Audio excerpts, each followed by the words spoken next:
When Jared first told me about the mysterious ghost trains in the deep woods of Northern Maine and how there was only one way to get to them, I booked the trip right away. This is gonna be so fun.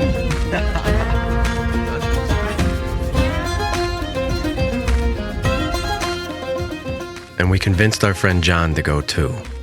So it was us three, heading way up to a rural nowhere area none of us had ever been, with fingers crossed the snow would be good enough to make the trek.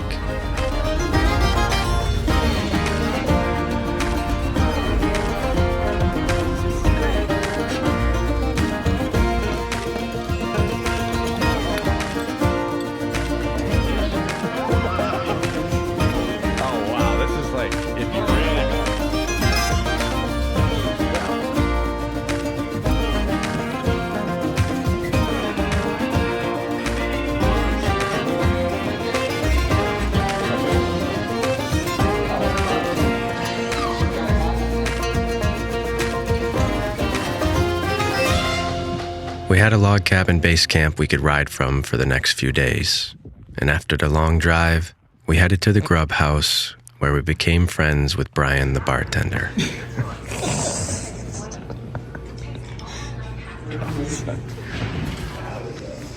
We got 85 and out here to come down. You go to Portage, food at Dean's. This is a nice run across. So this is where you're saying to... All right, boys, we got a long day tomorrow. We got to get some good sleep. We're going to be doing a lot of riding. Brought this stuff finally. Oh yeah, you were telling us about that. Yeah. It's like a nighttime hot chocolate. Drink it before bed. Wake up feeling like $1 million. I've told you guys about Beam before. It's genuinely good stuff. I've been drinking it for multiple months now. Being the new year, it's a great time to start implementing new healthy routines. Good sleep is one of the best things you can do for your body and mind. There's no sugar, it's only 14 calories. They've got a very sleek website, very easy to use. There's tons of delicious flavors. They just released a brownie batter flavor. I brought chocolate peanut butter, it's one of my favorites. They've got ones with CBD, ones without. Check it out, it's Beam on a beam. I'm on a beam, you're on a beam, we're all on a beam. I've had trouble sleeping ever since I started my business, really. Gets really stressful at times. Tried a bunch of different sleep aids. Nothing has worked as well as Beam. I really like Beam because it has such high quality sleep ingredients that help me fall asleep fast and wake up with no grogginess. That's the huge benefit of this. In a clinical study, 93% of participants stated that Dream helped them get better sleep and wake up feeling more refreshed. So you can hit the link in the video description or scan the QR code and use code Trout and Coffee to get up to 35% off. So thank you to Beam for sponsoring this video and for supporting this channel, and now back to the story. What do you guys think?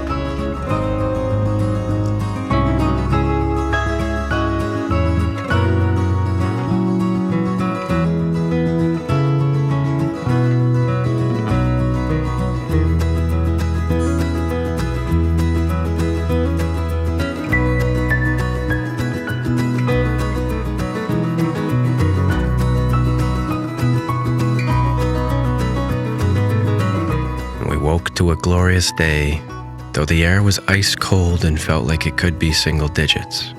But we bundled up, and I don't know if it was a miscommunication from someone's advice at the bar or what, but we decided we would head directly to the trains without hitting the only gas spot for miles. A decision that we'd end up learning from.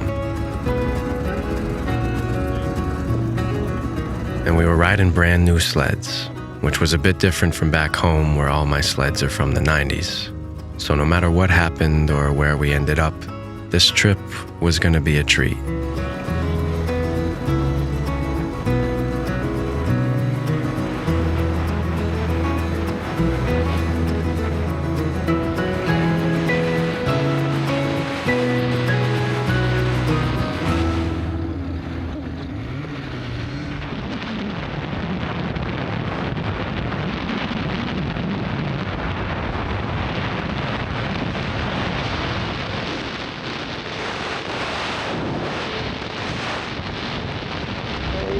Down like this. Oh, The wind's coming at you. The wind was insane. But you feel it cut out after like that. Holy. I felt bad. We're doing that. That's a crazy drone shot. Yeah.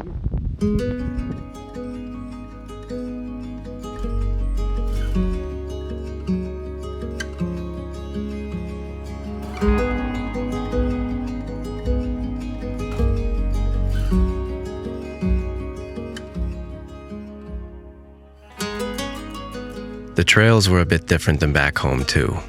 For long stretches, they were fast and wide open, but eventually, we made it to the ungroomed and tall-pined, windy sections where there were no hints of civilization.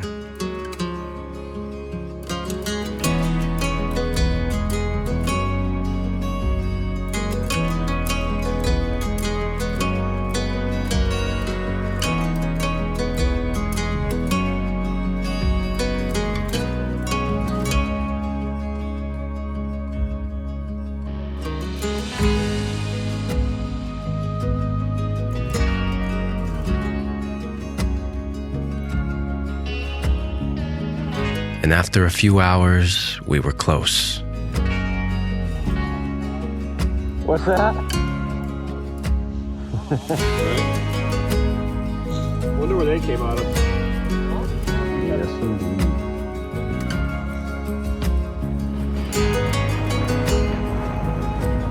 And then we found them.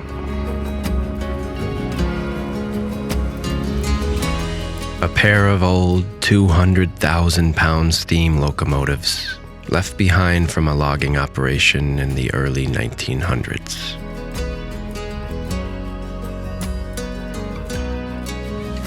And all you could ask yourself is, why were they still there? Well, for those of you who want the full story, I'll put a link in the video description.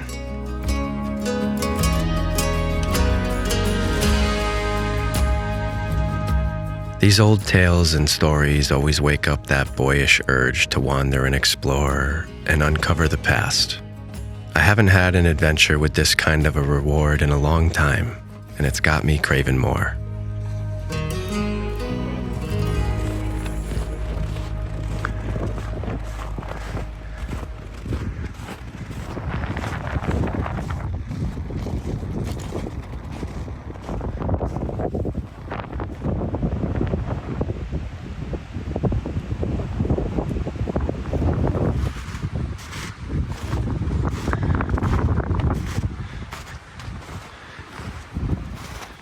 And so we wandered around looking at the remnants until the cold wind burned our faces, and we hopped back on our sleds to find our fuel was low, and we still had a ways to go to get to the closest remote camp.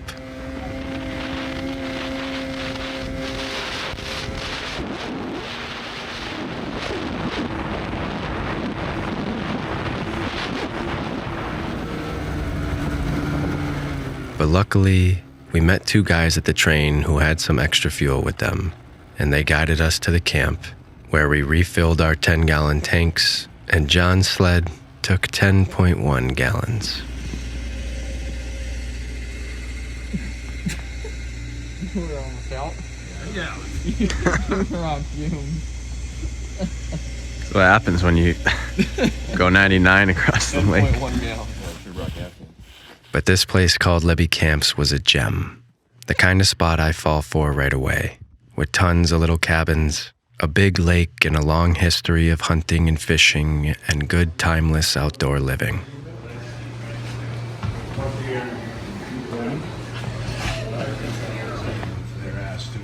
And as I started reading the old pamphlets, I began daydreaming of coming back here for a spring fly fishing trip.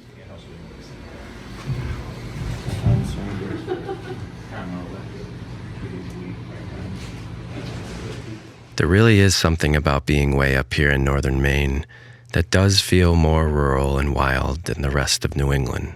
I felt it pulling me as I imagined this place once it greens up in the summer.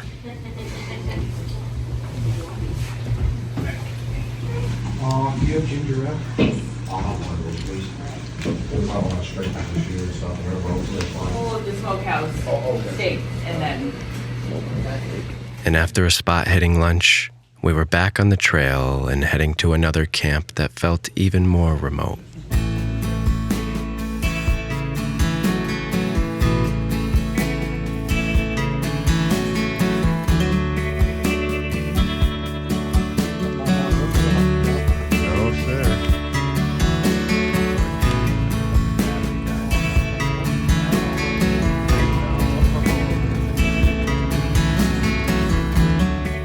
And after a fast ride through the golden light, we were back at our base camp.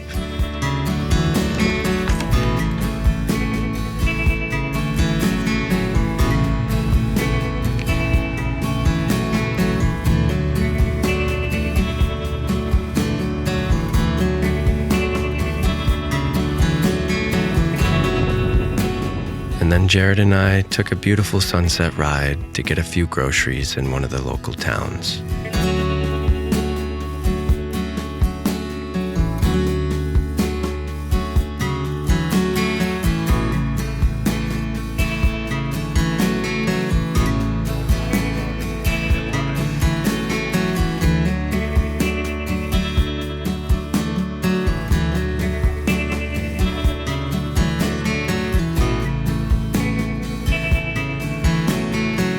We had one more day left to hit the trails and cherish this incredible experience. But tonight, we'd meet with all our fellow riders at the bar and share our stories.